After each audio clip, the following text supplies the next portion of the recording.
سندھ کے گورنر کامران ٹیسوری کی ہونے والی ہے چھٹی، ان کی جگہ کون آ رہا ہے؟ یہ بڑا ہی دلچسپ شخصیت ہیں جن کو مقرر کیا جا رہا ہے نیا گورنر سندھ۔ سندھ کے گورنر کامران ٹیسوری پر تحفظات کا اظہار کر دیا پاکستان پیپلز پارٹی نے۔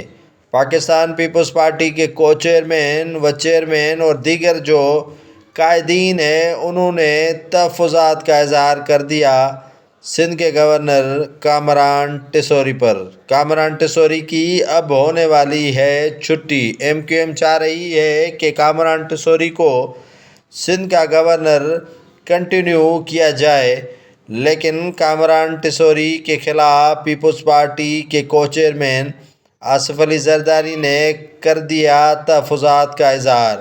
کامران ٹیسوری کی جگہ پر کون ہوگا سندھ کا نیا گورنر؟ نام سامنے آ گیا۔ جی ناظرین، سندھ کے نئے گورنر کے طور پر ڈاکٹر عاصم، جو سندھ کے رہنما ہیں پاکستان پیپلز پارٹی کے اور قریبی رفقا میں شمار ہوتے ہیں آصف علی زرداری کے، ان کو سندھ کا نیا گورنر کیا جا رہا ہے۔